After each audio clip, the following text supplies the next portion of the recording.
नमस्कार प्रेक्षकांनो, ठरलं तर मग मालिकेच्या आजच्या भागात म्हणजेच 22 फेब्रुवारीच्या भागात आपल्याला जबरदस्त ट्विस्ट पाहायला मिळणार आहे. पण त्याआधी जर तुम्ही माझ्या चॅनलवर नवीन असाल तर चॅनलला प्लीज सबस्क्राईब करा. तर प्रेक्षकांनो, आता आपण पाहतो की आता सायली जेव्हा स्वयंपाकघरात स्वयंपाक करत असते तेव्हा ती कल्पनाला विचारते की आई तुमच्यासाठी पण करू का? तेव्हा कल्पना रागातच म्हणते, नाही नको, तू तुझं आटप. स्वयंपाकघर आमच्या ताब्यात आलं की विमल आम्हाला कॉफी करून देईल. तितक्यातच तिथे आता अर्जुन येतो. तो विचारत असतो सगळं ठीक आहे ना?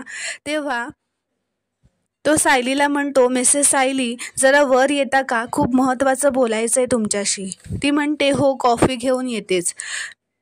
तिने पूर्णाजीसाठी कॉफी केलेली असते. ती त्यांच्या समोर नेऊन ठेवते व वर जाते.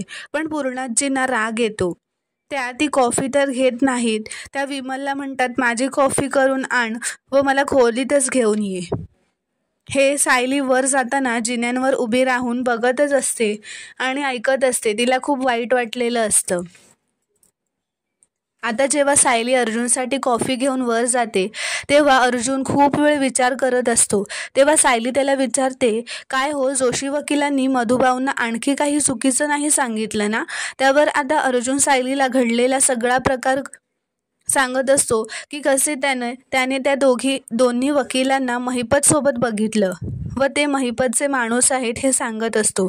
तेव्हा हे सगळं ऐकून आता सायली खूपच आश्चर्यित होते. ती म्हणते, म्हणजे तो जोशी महिपतचा माणूस आहे. मधुभाऊंची एवढी मोठी फसवणूक करतोय तो. अर्जुन म्हणतो, तो जोशी स्वतःहून मधुभाऊंची केस घ्यायला आला होता ना, तेव्हाच मला डाऊट आलेला.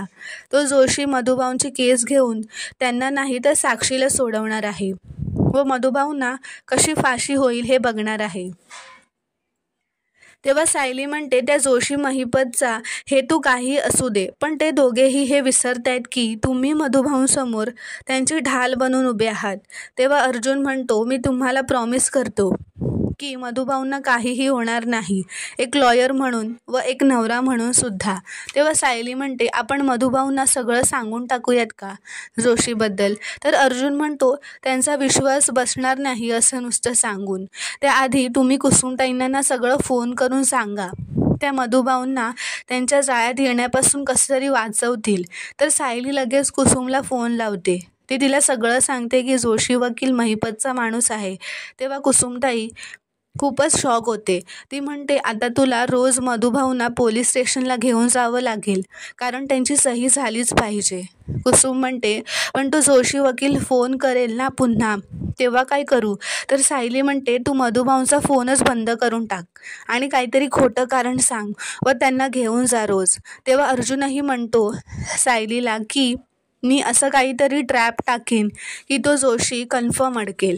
तर आता दुसरीकडे प्रिया ही नागराजच्या खोलीत बोलण्यासाठी आलेली असते.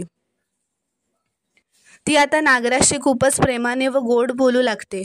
त्याला स्वतःच्या बाजूने वळवण्याचा प्रयत्न करते. त्याला सांगत असते, एखादा प्रयत्न फसला म्हणून काय झालं? आता काय तुम्ही मला फासावर देणार आहात का?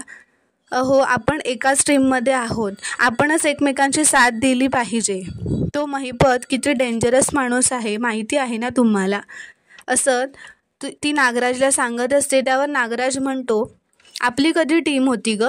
तर साक्षी म्हणते, मी तुम्हाला साथ देईन ना कायमची. तर नागराज म्हणतो, तू तुझ्या त्या बापाची नाही होऊ शकलीस ज्याने तुला अनाथ असताना आसरा दिला, वाढवलं, मोठं केलं. त्यालाच तू जेलमध्ये टाकलंस. तू काय मला साथ देणार? त्या महिपतपेक्षा ना मला तुझ्यापासूनच धोका आहे असं वाटतं.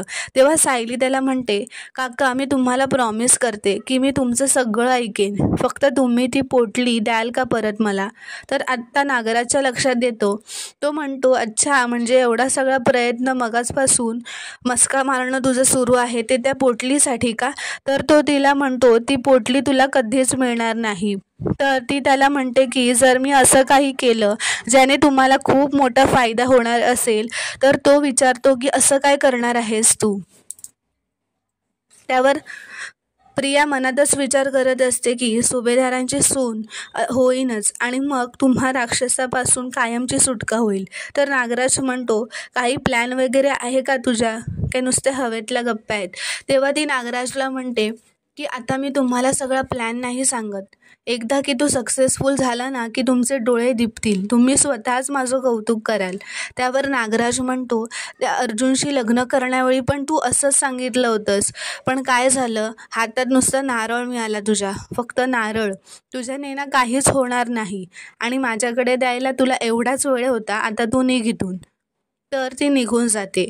तर इथे दुसरीकडे सायली आता विचार करत बसलेली असते की काय प्लॅन करता येईल महिपत आणि जोशी वकिलांचं सत्य पुढे आणण्यासाठी. तेव्हा अर्जुन म्हणतो, माझ्या डोक्यात एक प्लॅन आहे, त्याआधी मला प्लॅनला सुरुवात तरी करू द्यात. असं म्हणत तो चैतन्याला फोन लावतो आणि त्याला सांगतो की ते आपले 2 इन्फॉर्मर्स आहेत ना, प्रशांत आणि सिद्धेश, त्यांना उद्या ऑफिसमध्ये बोलव. त्यावर आता सायली अर्जुनला विचारते की हे कोण आहेत, तुम्ही कोणाला बोलवलं आहे? तर अर्जुन म्हणतो, लॉयर्सना हेल्प करणारे इन्फॉर्मर्स असतात, जे कोर्टात येऊन अशी साक्ष देतात की माणूस खरं बोलून टाकतो. क्रिमिनल्सला ट्रॅप करण्यासाठी अशा इन्फॉर्मर्सची हेल्प घेतली जाते आणि जोशीला अडकवण्यासाठी मी हे करतोय, कारण तो ॲडव्होकेट कमी आणि क्रिमिनलच जास्त आहे. तर आता दुसरीकडे प्रिया ही प्रतिमाला सांगत असते की आपण एकदा सुभेदारांच्या घरी जाऊन येऊयात का आई? एकदा पूर्णाजीला भेटून येऊयात का? तसंही बाबांनी परवानगी दिलीच आहे ना. तर प्रतिमा म्हणते, बाबांनी तुला नाही, मला परवानगी दिली आहे. प्रिया प्रतिमाला गोड बोलून आपल्याकडे वळवण्याचा प्रयत्न करत असते. तर प्रतिमा त्यावर म्हणते, आत्ता ना त्या घरात सगळे माझ्यावर चिडले असतील, तर आपण 2-3 दिवसानंतर जाऊयात. तर प्रिया म्हणते, 2-3 दिवसांनी का? लगेच जाऊयात ना आपण, नाहीतर त्यांचा राग अजून वाढेल तर, असं ती तिला सांगत असते. तर सर्वात जास्त त्रास हा तुलाच होईल, असं म्हणत आता प्रतिमाचं मन बदलते आणि प्रतिमासुद्धा विचार करू लागते की हिने माझ्या हातून काल कफ फेकला आणि आता मला त्रास होईल याचा विचार करते, अशी का वागते ही? तेव्हा प्रतिमा ही जायला तयार होते. तर इथे दुसऱ्या दिवशी अर्जुन सकाळी ऑफिसला जायला निघत असतो. सायली त्याच्या सगळ्या गोष्टी हातात आणून देत असते, त्याची तयारी करण्याला मदत करत असते. त्यानंतर अर्जुन हा सायलीसोबत खूपच रोमॅन्टिक होत असतो. तो तिला म्हणत असतो की माझं तुमच्यावर खूप प्रेम आहे. तर सायलीला आता थोडी काळजी वाटत असते की सगळं काही ठीक होईल की नाही, प्लॅनप्रमाणे सगळं काही होईल की नाही, काही विघ्न तर येणार नाही ना, असं ती अर्जुनला म्हणत असते.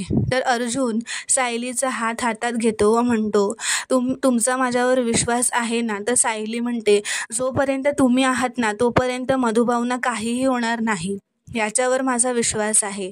तर आता अर्जुन म्हणत असतो की माझी लढाई तर फक्त महिपत व त्या जोशी वकिलाशी आहे, पण तुमची लढाई तर जी खालच्या मजल्यावर माणसं फिरतायत ना आपल्या घरात त्यांच्याशी आहे, असं तो तिला मुद्दामच चिडवत म्हणत असतो. सायली चिडूनच म्हणते, तुम्ही पुन्हा काहीही बोलताय हा, माझ्या माणसांबद्दल असं काही बोलायचं नाही, मी ऐकून घेणार नाही. तर अर्जुन म्हणतो, आता एकदम फ्रेश वाटतंय, असं तो हसतच म्हणत असतो. सकाळ सकाळी बायकोचा ओरडा खाल्ल्यावर तर आता तो असं म्हणत असतो की फ्रेश वाटतंय एकदम. अर्जुन रोमॅन्टिक होत असतो व आणखी काही मिळालं तर अजून एनर्जी येईल व तिच्या जवळ जात असतो, असं म्हणत तिच्या जवळ जातो. तर ती त्याच्या हातात ती नाश्त्याची प्लेट देते व म्हणते, हा नाश्ता करा, मग अजून एनर्जी येईल तुम्हाला. व ते निघत असतात, पण अर्जुन तिला थांबवतो व तिला हा उपम्याचा घास भरवतो व तीसुद्धा त्याला भरवते आणि मग अर्जुन निघून जातो. तर इथे कुसुमताईची कसरतच चालू असते. मधुभाऊंना पोलीस स्टेशनला घेऊन जाण्यासाठी ती त्यांना सांगत असते की मधुभाऊ, आपण पोलीस स्टेशनला जाऊयात आणि येता येता मग भाज्या पण घेऊन येऊयात. तर मधुभाऊ म्हणतात, मी आज कुठेही बाहेर येणार नाही, माझे पाय दुखत आहेत. तर कुसुमताई म्हणते, अहो पण सही करायला जायलाच हवं ना आपल्याला.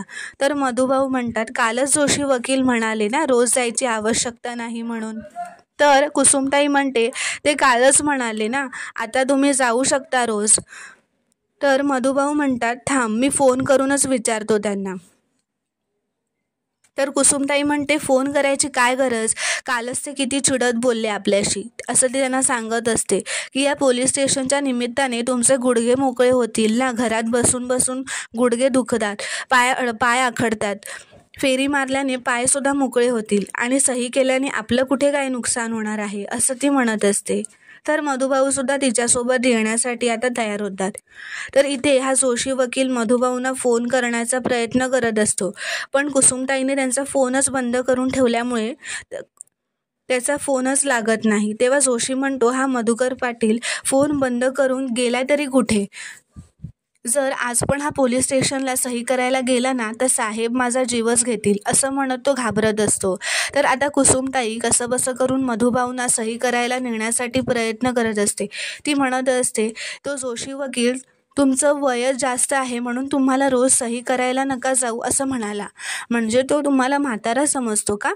तर यावर मधुभाऊ म्हणतात, नाही तसं मी तर रोज जाऊ शकतो सही करायला. ती पण म्हणते की तरुणांना लाजवेल असा उत्साह आहे तुमचा. तर आता मधुभाऊ ही पोलीस स्टेशनला जायला तयार होतात. तर इथे दुसरीकडे प्रिया आता रविराजच्या खोलीत येते. तर रविराज तिच्यावर रागावलेले असल्यामुळे ते चिडतच म्हणतात, आता कसली चिडचिड करायला आलाय तुम्ही? त्यावर प्रिया म्हणते, बाबा खरंच सॉरी, मी आईवर अशी चिडचिड करायला नको होती. माझी मनस्थिती इतकी विचित्र झाली आहे की मला माझा राग कंट्रोलच होत नाही. त्यावर रविराज तिला म्हणतो, अगं बाळा, मी तुझी मनस्थिती समजू शकतो, पण तुला आता यातून बाहेर पडायला हवं. त्यावर प्रिया म्हणते, मीही यातून बाहेर पडायचा ठरवलंच आहे आणि प्रयत्नही करते. आणि माझ्या कॉलेजमधून हुशार विद्यार्थ्यांसाठी इंटर्नशिप ऑफर झाल्यात. मला ही ऑफर आली आहे खूप मोठ्या डिझायनरच्या बुटीकमध्ये काम करण्याची संधी चालून आली आहे. बाबा, ती म्हणते, बाबा मी हा जॉब करू का? म्हणजे फार पैसे नाही मिळणार आहेत, पण अनुभव मिळेल. त्यावर रविराज खुश होऊन म्हणतो, कर ना बाळा, नक्की कर. अनुभवासारखा दुसरा गुरु नाही. तर ती म्हणते, पण बाबा मला रोज बुटीकमध्ये जावं लागेल कामासाठी. मी त्यांना सांगितलंय, माझ्या बाबांनी परवानगी दिली तरच मी येईन. त्यावर रविराज म्हणतो, मी परवानगी का नाकारेन बाळा? तू जितके जास्त लोकांना भेटशील तेवढं तुझं मन रमेल. तर ती म्हणते, मी आत्ता जाऊन त्यांना सांगते की मी ही ऑफर स्वीकारली आहे. तर रविराज विचार करू लागतो की तन्वी जितकी जास्त त्यात गुंतेल तितकी यातून बाहेर पडेल. तर आता दुसरीकडे अर्जुनच्या ऑफिसमध्ये 2 इन्फॉर्मर्स जे त्यांनी काल बोलवलेले असतात ते आलेले असतात. अर्जुन त्यांना त्यांचा प्लॅन समजावून सांगत असतो. तो सांगत असतो की प्रशांत, तू एक फेक केस घेऊन जोशी वकिलाकडे जा आणि ते डिस्कशनसाठी तुम्ही एखाद्या कॅफे किंवा बारमध्ये जाऊन बसा आणि तो सिद्धेशला सांगतो की तू माझ्यासोबत तिथेच जिथे प्रशांत आणि जोशी बसलेला असतील त्याच्या एक्झॅक्ट मागच्या सीटवर बसायचं आणि अशा पद्धतीने डिस्कशन करायचं की आपला आवाज ॲडव्होकेट जोशीपर्यंत पोहोचला पाहिजे. जोशीच्या कानापर्यंत ही गोष्ट पोहोचायला पाहिजे की मला माझी इल्लिगल प्रॉपर्टी विकायची आहे. त्यावर प्रशांत म्हणतो, इल्लिगल प्रॉपर्टी? पण अर्जुन सर, तुम्ही एक इमानदार वकील आहात, हे त्या जोशीला चांगलंच माहिती आहे. त्याचा विश्वास कसा बसेल?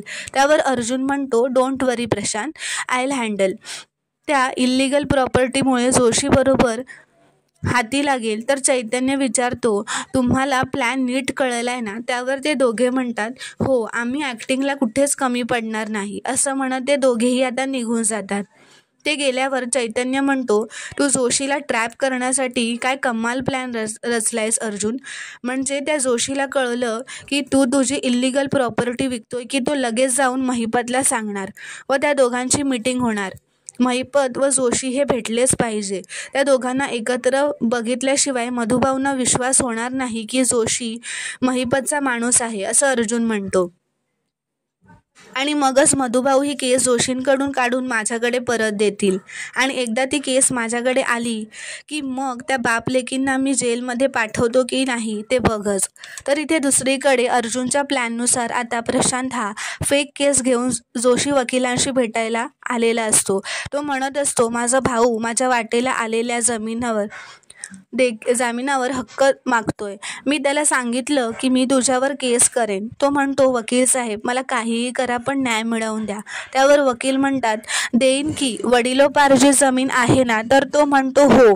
असं त्या दोघांचं बोलणं चालू असतं. तर तेवढ्यात तिथे अर्जुन व सिद्धेश दोघेही येतात आणि त्यांच्या बाजूला मागे एका टेबलावर येऊन बसतात आणि अर्जुन मुद्दाम मोठ्याने बोलतो, त्या वकिलाला ऐकायला येईल असं की माझी एक इल्लिगल प्रॉपर्टी आहे, ठेवून काय करायचं, विकून टाकूयात, खूप मोठी प्रॉपर्टी आहे. हे त्याचं बोलणं जोशी वकील ऐकतो. अर्जुन म्हणतो, एवढी मोठी प्रॉपर्टी आहे की जिथे एक रेसॉर्ट किंवा मॉल पण बनवू शकतो. तो म्हणतो की सिद्धेशला की तुम्ही कस्टमर आणा आणि तुम्हाला तुमचं कमिशन मिळेल. तेव्हा सिद्धेश म्हणतो, पण इल्लिगल प्रॉपर्टी म्हणजे जोखमीचंच काम आहे विकणं म्हणजे. तेव्हा अर्जुन मोठ्याने म्हणतो, ॲडव्होकेट आहे मी, फेक पेपर्स मी बनवेनच, तुम्ही फक्त एक तगडा कस्टमर घेऊन या. तेव्हा सिद्धेश जोरातच मोठ्याने म्हणतो, ते काम माझ्यावर सोडा, ॲडव्होकेट अर्जुन सुभेदार. असं म्हणताच आता जोशी वकील मागे वळून त्याच्याकडे बघतो व त्याला बघून शॉक होतो की हा अर्जुनच आहे. तेव्हा तो मनातच म्हणायला लागतो की अर्जुन सुभेदारची इल्लिगल प्रॉपर्टी म्हणजे अर्जुनला अडकवण्याचा आयता चान्सच हाती आलाय. तो काही मी सोडणार नाही असं म्हणत तो मनातच हसू लागतो.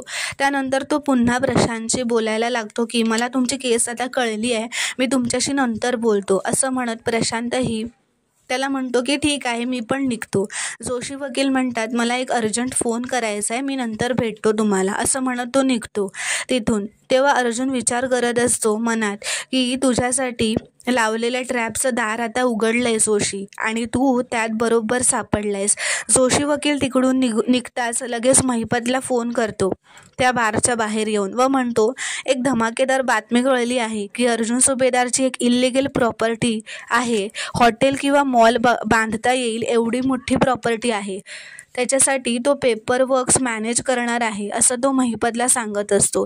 त्यावर महिपत म्हणतो, तुला कोणी सांगितलं आणि तुला कसं कळलं? तर जोशी वकील म्हणतो, ते सगळं मी नंतर सांगतो, आत्ता मला आत जाणं महत्त्वाचं आहे. तुम्ही हा बॉम्ब फोडण्याच्या तयारीत राहा. ही बातमी जर बाहेर कळली तर अर्जुन सुभेदारचं लायसन्स कॅन्सल होऊ शकतं. महिपत म्हणतो, ते सगळं मला माहिती आहे, तू आता जिथे आहेस तिथला पत्ता मला पाठव, बाकीचं मी बघतो. जोशी वकील म्हणतो, हो पाठवतो, आता मी फोन ठेवतो. तर इथे अर्जुन आणि दोघेही इन्फॉर्मर्स उभे राहून जोशी वकील जो महिपतशी बोलत असतो फोनवर ते सगळं ऐकत असतात, त्यांना बघत असतात लांबूनच. तेव्हा अर्जुन म्हणतो, हा जोशी वकील नक्कीच महिपतलाच फोन करणार आणि तो सिद्धेशला सांगतो की तुमचं काम झालं आहे, तुम्ही आता निघा. असं म्हणून तो त्याला जायला सांगतो आणि प्रशांतला सांगतो की तुझं काम सुरू होत आहे, तुला काय करायचं आहे लक्षात आहे ना? तर तो म्हणतो हो. तेवढ्यात तिथे जोशी वकील पुन्हा आत येतो व अर्जुन व सिद्धेश पुन्हा आपल्या ॲक्टिंग चालू करतात, एकमेकांसमोर बसतात. अर्जुन त्याला म्हणत असतो, कस्टमर आला तर मग मला फोन करा, मी तोपर्यंत पेपर्स बनवून ठेवतो. असं म्हणतात. हे सगळे काही त्या जोशी वकिलांनी ऐकलेलं असतं. तर प्रेक्षकांनो, पुढचा भाग हा खूपच इंटरेस्टिंग असणार आहे.